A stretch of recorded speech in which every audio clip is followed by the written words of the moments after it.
everyone. I thought I would do a quick look for you on the eyes. It's just a kind of simple gray smoky eye for more fair skin. Sometimes smoky eyes I think can be a little bit tricky when you're very fair because it can end up being super dramatic if you follow something that's a little bit more geared towards a medium skin tone. So just to get right into it, there are a couple things that kind of inspired me. One of them was this Bobbi brown Longwear shadow stick. I got this, I think it was a 100-point reward with Sephora, and the shade is Shadow. And the formula reminds me a lot of the Laura Mercier Caviar sticks, though I haven't had any issues with creasing. So there it is full, and there it is blended out. When you blend it out, the undertones in your skin are kind of going to affect what it looks like. So for me, it tends to look a little bit more warm. Other options, just looking around, that I had Toughest Taupe from the, is this? No, that's Vintage Plum. Toughest Taupe from the Permanent line with Maybelline Color Tattoos. That one is right there. It's slightly warmer, but a pretty similar color when it's blended out. And then Vintage Plum, which is a little bit more purple. It's patchier, it's a little trickier to work with. It's not my favorite base, but I do feel like this is easiest with a cream shadow base. You could use, if you have a gray eyeliner that you like that doesn't move around a bunch, that would work well too. I don't have a lot of gray eyeliners, so the bases work out well for me. I know for me, I have warm undertones, a lot of yellow in my skin, and I can shy away from doing more of the cool toned looks because if I don't do it right, it can look a little bit dirty and just very unflattering. So there's a couple things that I'm going to do that will kind of help that out and just make this a pretty easy process. So the first thing I'm going to do is just tightline with a liner, and this is my bareMinerals Big and Bright Eyeliner in Charcoal. So I got this in that surprise, beauty, whatever, mystery box type thing. I don't know if these are discontinued. They're not waterproof. I've not had any issues with it, like moving around when I use it on my lid, but it's not something that lasts at all, like in the waterline or anything like that. And this I'm just doing to darken the base of my lashes, essentially.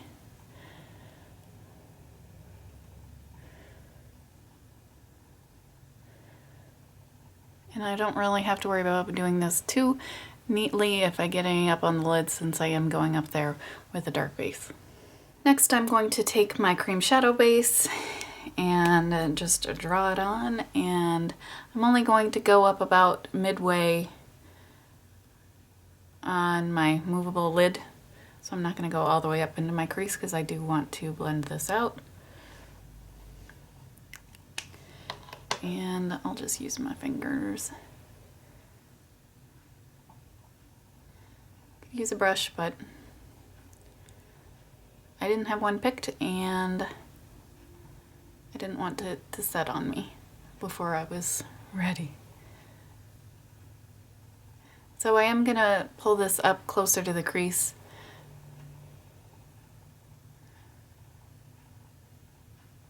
And this is why using a brush could be easier, just because when you're really doing some blending and you just want it to get into a particular region, it can be a little bit easier with a brush.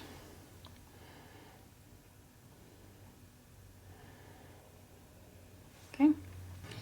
And I am going to take that on my lower lash line as well. Apparently I'm getting a phone call. So I'm also going to put that just a little bit at my lower lash line, but not too much. Because for me, with my eye shape, it can really pull my eyes down because they are, the outside corners a little bit downturned. So it can really accentuate that if I have too much really darkness on that lower lash line.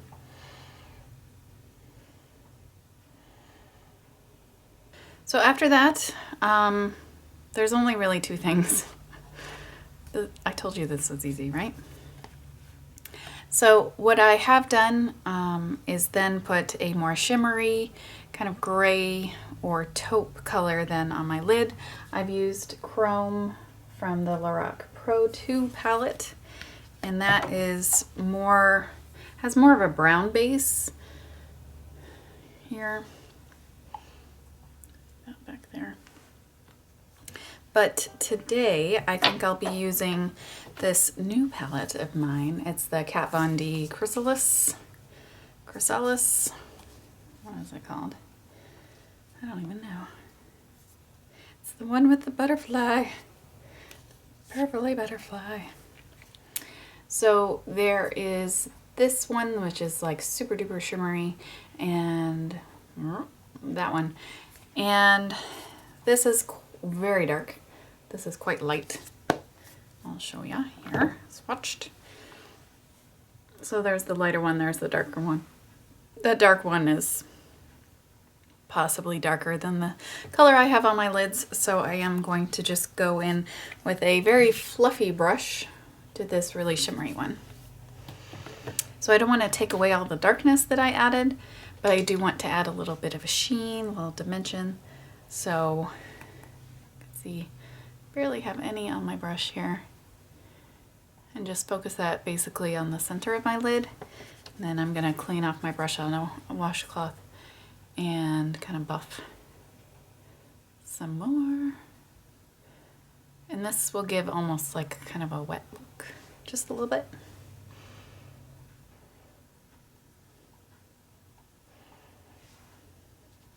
And then, like I said, I mean, you could leave it here, but I feel like with me personally, just having a little bit of warmth in the crease can help keep this from looking too dirty.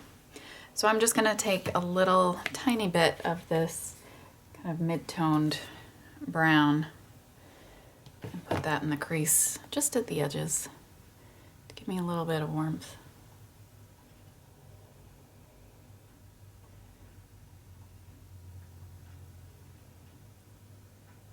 And to add just a little bit more darkness, I'm going to go in with the gray liner again and just put a little bit at my lash line.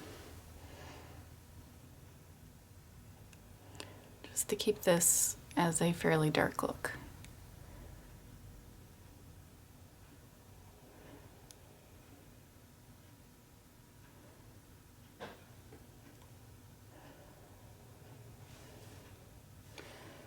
I actually sharpened this mechanical pencil here. First time I've ever sharpened one of these pencils. A roll-up pencil. I totally didn't get how to use the sharpener before. I had to see someone else do it to get it. And I am going to smudge that just a little bit to keep it kind of more smoky looking.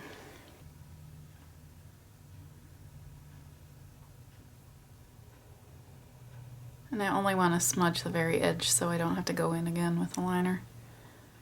I hate when you like smudge away everything. Or you get like a weird kind of naked gap somewhere. Like it's like smudgy, and then it's like there's nothing, and then there's a little bit more down at your lashes. I don't know. Maybe it's just me. Maybe I'm too aggressive of a smudger. This is something.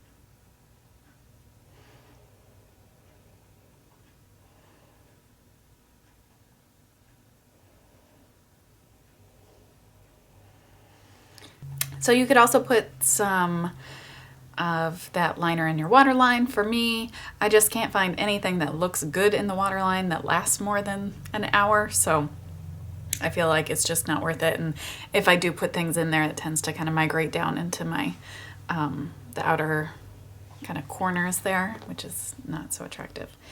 So I'm going to put on some mascara because this can be a little bit strange looking without mascara.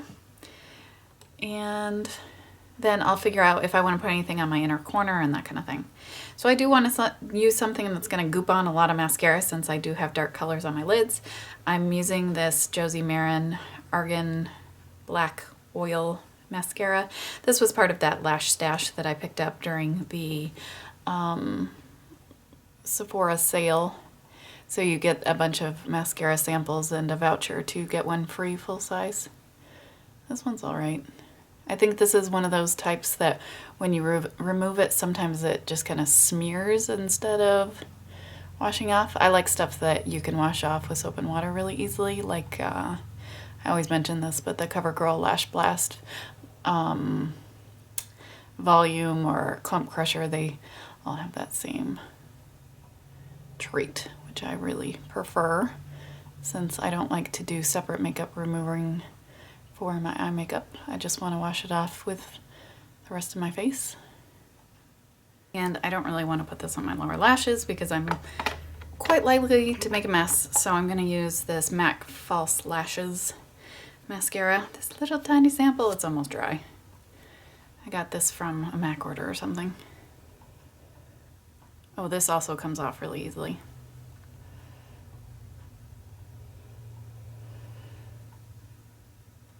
I actually like it for bottom lashes because I can put on a pretty light coat easily. It's a little trickier to use on top lashes, though it may be because this sample was kind of dry to begin with. I don't know. But it built nicely, so I could let it dry and then put another coat on, which is not something I enjoy doing because that's a lot of work. But it was a pretty nice effect. So it's a nice mascara. I wouldn't pay for it full price, but you know, I'd take another sample. So I do think I'm going to put a little bit of a matte highlight on my inner corner because I feel like that can kind of smooth out that region. So I'll just use the kind of creamy matte highlight from this palette. It's not my favorite matte creamy highlight shade because it's not super pigmented. I've just gotten so spoiled with that Pure Minerals Soul Mattes palette. The lightest color in there, man, it is surprisingly pigmented. So technically, this is not a smoky eye because I'm not taking the darkness all the way around my eye, because that's what I think technically makes something a true smoky eye. But we don't need to follow the rules, right? That's just not a shape that is easy for me to wear. So this is very much like a daytime smoky eye. You know, it's very wearable, very easy to do, but it adds a little bit of kind of drama and dimension and darkness with a color that normally I don't use a whole lot day to day. So that's the finished look. It's a very easy to wear daytime kind of smoky gray eye for very fair skin. For reference, my skin tone is around between NC5 to NC10.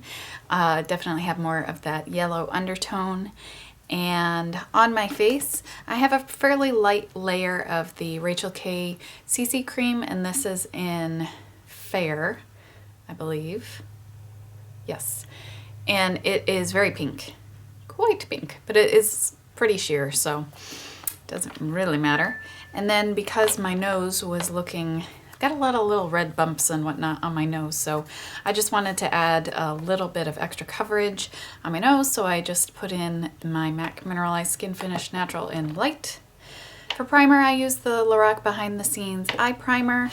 On my cheeks, I have this deluxe sample of the bareMinerals Ready Blush in the One, which is kind of a pink but somewhat neutral tone.